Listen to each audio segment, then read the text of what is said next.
மதுரையில மறுபடியும் மேலூர்ல வந்து சிப்காட் அமைக்கிறதுக்கான நடவடிக்கையை வந்து தீவிரப்படுத்திருக்காங்க. இன்னொரு பக்கம் திருவண்ணாமலையில சிப்காட்டுக்கு எதிராக வந்து மக்கள் போராடிட்டு இருக்காங்க. அவங்களோட வாழ்வாதார பிரச்சனைக்கு இன்னைக்கு குழி தோண்டி புதைக்கப்பட்டிருக்கு. அதற்கெல்லாம் முகம் கொடுக்காம இன்னைக்கு தமிழ்நாட்டில் இருக்க மீடியா ஃபுல்லா வந்து எங்க இருக்காங்கன்னா சீமான் வீட்டுல தான். இந்த சீமான் என்ற இந்த லும்பன் கும்பல் பின்னாடி ஒட்டுமொத்த அரசு எந்திரமும் குறிப்பா ஊடகமும் திசை திருப்பி மக்களோட போராட்ட உணர்வையும் மக்களோட வாழ்வாதார பிரச்சனையும் பேச மறுத்துட்டு இந்த கும்பல் பின்னாடி போறது வந்து ஒரு ஆரோக்கியமான ஒரு சமூகத்துக்கானது இல்லை. அவர் மேல வந்து ஒரு பாலியல் வழக்கு வந்து குற்றச்சாட்டப்பட்டிருக்குது. அதை ஒரு தலைவனா இருந்தாலோ இல்ல அவன் மேல தவறு இல்லை அப்படின்னாலோ அதை வழக்கை வந்து ஃபேஸ் பண்ணணும். இல்ல அதை வழக்காடி குறிப்பா நீதிமன்றத்துல ஆஜராகி இது என் மேல தவறு இல்லைன்னு சொல்லி நிரூபிக்கணும். இதுதான் ஒரு தலைவருக்கான பங்கு. ஆனா இந்த சீமான் நபர் என்ன செஞ்சிருக்காரு, கிட்டத்தட்ட இவ்வளவு ஆண்டு காலமா அந்த வழக்குல ஆஜராகாம குறிப்பா தன்னோட கும்பலை வச்சுக்கிட்டு அவன் வந்து ஒரு லீடரா ப்ரொமோட் பண்றதுக்காக தொடர்ந்து இந்த மாதிரியான நடவடிக்கை வந்து ஈடுபட்டிருக்காரு. இப்போ இந்த சம்பவத்துல கூட பார்த்தோம் அப்படின்னா அந்த காவலாளி வந்து இப்ப சீமான் நினைச்சிருந்தா அவர் சீமான் வீட்டுலதான் இருக்கிறாரு. அவர் நினைச்சிருந்தா அந்த நோட்டீஸ் போய் அவர் கிழிச்சிருக்கலாம். ஆனா அங்க இருக்க காவலாளியும் இன்னொரு தம்பியை வச்சு கிழிக்க வைக்கிறாரு. அப்ப இதெல்லாம் எங்க போய் முடியும் அப்படின்னு பார்த்தோம்னா, நாளைக்கு சீமான் வந்து இந்த RSS பிஜேபி கும்பல் இருக்க அவன் மேல்மட்டத்தில் இருக்க அந்த பார்ப்பன கும்பல் காலில் விழுந்து கூட தன்னை வந்து வெளியே வந்துடும். ஆனா இதனால் பாதிக்கப்பட போறது யாரு அப்படின்னா அந்த காவலாளி. இன்னைக்கு அவரோட அடுத்த கட்ட வாழ்க்கை என்ன ஆக போறது, கூட இருக்க அந்த கிழிச்ச அந்த தம்பியோட மேல வழக்கு பதிவு.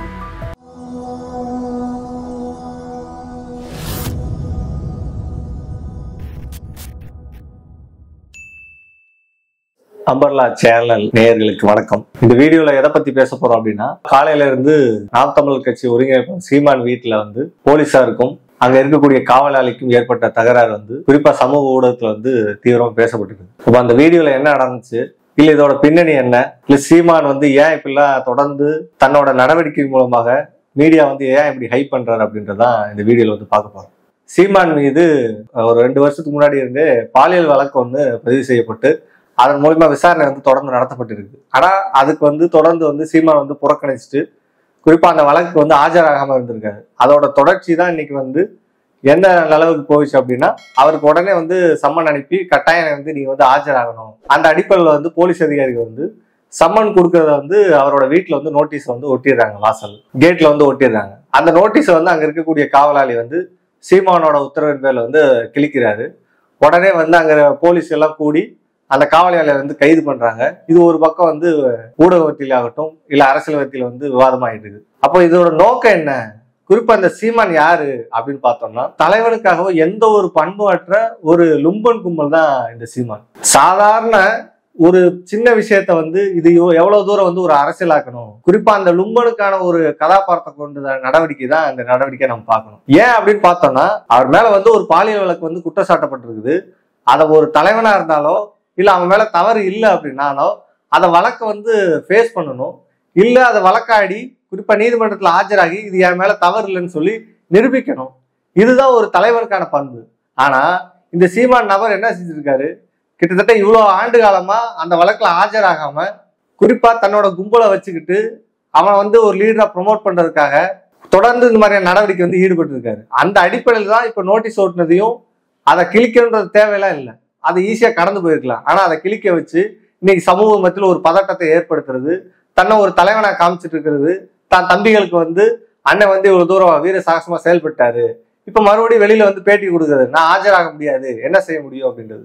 இது ஒரு பக்கம் இருந்தா கூட இன்னைக்கு மீடியாவும் வந்து இது என்ன செய்யுது அப்படின்னு பார்த்தோம்னா அதை இன்னும் பிரபலப்படுத்துது. அப்போ இந்த சீமான்ற நபர் யாருன்னு பார்த்தோம்னா, இந்த நரவல்ல பிறந்த குறிப்பா பிஜேபி நரவல்ல பிறந்த ஒரு நபரா தான் இன்னைக்கு சீமான் வந்து இருக்கிறாங்க. ஏன் அப்படி சொல்றோம்னு பார்த்தோம்னா, கிட்டத்தட்ட தமிழ்நாட்டில் இருக்கக்கூடிய பிரச்சனைகளை குறிப்பா வந்து தமிழர்களோட உணர்வை வந்து இழிவுபடுத்துற விதமாகவும் தமிழை வந்து ப்ரொமோட் பண்ற மாதிரி பேசக்கூடிய நபர் ஒரு இனவாத அரசியலை வந்து செஞ்சுட்டு இருக்காங்க. எந்த அடிப்படையில் அப்படின்னு பார்த்தோம்னா, இன்னைக்கு வடமாநிலத்துல இருந்து வரக்கூடிய தொழிலாளிகளை வந்து அவன்லாம் வந்து வடநாட்டவன், நம்ம ரயில்ல வந்து நம்மளோட வேலையை வந்து கெடுத்துட்டான்னு சொல்லி வடமாநில தொழிலாளர்கள் வந்து இன்னைக்கு இழிவுபடுத்தி இந்த சீமான் போன்ற நபர்கள் வந்து ஒரு இனவரியை வந்து கட்டிட்டு இருக்கிறான்.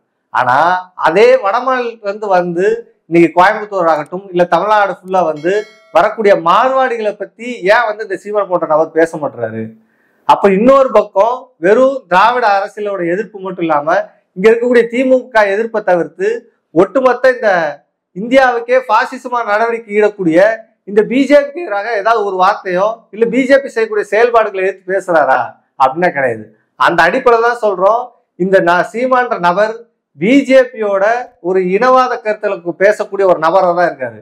சமூகத்து மத்தியில ஒரு பதட்டத்தை ஏற்படுத்துறதுக்கும் தன்னை ஒரு கும்பலோட படையோட தலைவனா காமிச்சிருக்கிறதுக்கு இருக்கக்கூடிய இளைஞர்களை வந்து மடைமாத்துறதுக்கு இப்படிப்பட்ட ஒரு சீர்கேடான விஷயங்களை செஞ்சு அதை தீவிரப்படுத்துறது. ஆனா அதுக்கு பலிகடாகி இன்னைக்கு தமிழ்நாட்டில் இருக்க மீடியா ஃபுல்லா எங்க இருக்காங்கன்னா சீமான் வீட்டுல தான்.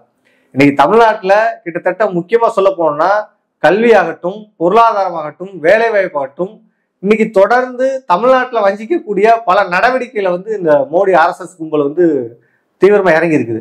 அந்த அடிப்படையில மக்கள் ஒரு பக்கம் பதட்டமாகவும் அதுக்கு எதிரான போராடக்கூடிய நிலைமையில இன்னைக்கு தள்ளப்பட்டிருக்கிறாங்க.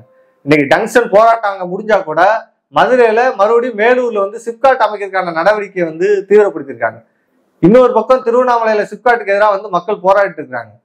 இன்னொரு பக்கம் தமிழ்நாடு அரசாங்கத்துக்கு கல்வித்துறையில நீ புதிய கல்விக் கொள்கையை நடைமுறைப்படுத்தினாதான் நான் உனக்கான நிதியை வழங்குவேன்னு சொல்லி மூர்க்கத்தனமா மத்திய அமைச்சர் கல்வி அமைச்சர் சொல்றாரு. அப்ப இன்னொரு பக்கம் 2020க்கான தொகுதி மறுவரையர் கட்டாயம் நாங்க அமல்படுத்துவோம், தொகுதி மறுவரையரின் அடிப்படையில உறுப்பினரோட எண்ணிக்கையை கூட்டுவோம்னு சொல்லி இன்னொரு பக்கம் இந்த மோடி RSS கும்பல் தொடர்ந்து நடவடிக்கை ஈடுபட்டு இருக்கு. ஆனா மக்கள் இன்னொரு பக்கம் பொருளாதார ரீதியாகவும் கல்வி ரீதியாகவும் இந்த பாசிச கும்பலோட அடக்குமுறை தாங்க முடியாம பல்வேறு போராட்டங்களையும் அவங்களோட வாழ்வாதார பிரச்சனைக்கு இன்னைக்கு குழி தோண்டி புதைக்கப்பட்டிருக்கு. அதற்கெல்லாம் முகம் கொடுக்காம இந்த சீமான் என்ற இந்த லும்பன் கும்பல் பின்னாடி ஒட்டுமொத்த அரசு எந்திரமும் குறிப்பா ஊடகமும் திசை திருப்பி மக்களோட போராட்ட உணர்வையும் மக்களோட வாழ்வாதார பிரச்சனையும் பேச மறுத்துட்டு இந்த கும்பல் பின்னாடி போறது ஒரு ஆரோக்கியமான ஒரு சமூகத்துக்கானது இல்லை. அந்த அடிப்படையில தமிழ்நாட்டில் நடக்கக்கூடிய மக்கள் பிரச்சனையை பேசுறதை விட்டு போட்டு இந்த மாதிரியான லும்பன் கும்பல் பின்னாடி போறது வன்மையான கண்டனத்துக்குரியது. இந்த சீமான் போன்ற நபர்கள் பின்னாடி போகாம மக்கள் பிரச்சனையை தலையிடுது, அவங்களுக்கான நடவடிக்கை ஈடுபடுறத கட்டாயம் செய்யணும் அப்படின்ற அடிப்படையில கூறிக்கொள்கிறேன். கூடுதலா நம்ம என்ன பார்க்கணும் அப்படின்னா, இன்னைக்கு சீமான ஒரு தலைவனாகவும் சீமான் பின்னாடி இருக்கக்கூடிய தம்பிகள் இதை கட்டாயம் பரிசீலிக்கணும். ஒரு சமூகத்துக்கான பிரச்சனையை பேசாம தன்னோட சொந்த பிரச்சனையை பேசி அதுல அரசியல் பண்றதுக்காகவும், குறிப்பா இப்பேற்பட்ட ஒரு பாலியல் வழக்கு அவர் மேல பதியப்பட்டு அதை நிரூபிக்க கூட திராணியற்ற நபரா இந்த சீமான் இருக்கிறாரு. அப்போ அப்பேற்பட்ட நபர் பின்னாடி இன்னைக்கு பல தம்பிகள் கூடி இருக்கிறாங்க. அவங்க எல்லாம் கட்டாயம் இந்த லும்பனோட நடவடிக்கை பார்க்கணும். அந்த அடிப்படையில சீமான் கூட இருந்த பல நபர்கள் இவரோட நடவடிக்கை பார்த்து வெளியே வந்துட்டு இருக்காங்க.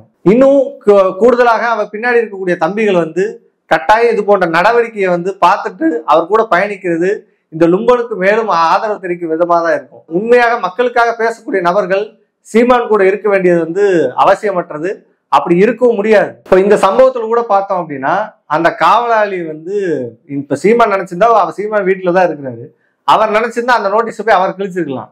ஆனா அங்க இருக்க காவலாளியும் இன்னொரு தம்பியை வச்சு கிழிக்க வைக்கிறாரு. அப்ப இதெல்லாம் எங்க போய் முடியும் அப்படின்னு பார்த்தோம்னா, நாளைக்கு சீமான் இந்த RSS BJP கும்பல் இருக்க அவன் மேல்மட்டத்தில் இருக்க அந்த பார்ப்பன கும்பல் காலில் விழுந்து கூட தன்னை வெளியே வந்துடும். ஆனா இதனால் பாதிக்கப்பட போறது யாரு அப்படின்னா அந்த காவலாளி தான். இன்னைக்கு அவரோட அடுத்த கட்ட வாழ்க்கை என்ன ஆக போறது, கூட இருக்க அந்த கிழிச்ச அந்த தம்பியோட மேல வழக்கு பதிப்படுது. அப்போ இவன் சீமான் போன்ற நபர்கள் தன்னை பாதுகாக்கிறதுக்கு மேல்மட்டத்தில் இருக்கக்கூடிய ஆளுவர்க்கத்தை பயன்படுத்திக்கிறான். ஆனா அவர் பின்னாடி இருக்கக்கூடிய நபர்களுக்கு நாளைக்கு ஏதாவது ஒரு பாதிப்புனா கட்டாயம் சீமான் உங்க பின்னாடி நிக்க போறது இல்லை. அது உங்களோட வாழ்க்கையும் உங்களோட அடுத்த கட்ட வாழ்க்கையை நிச்சயம் பாதிப்படையும்.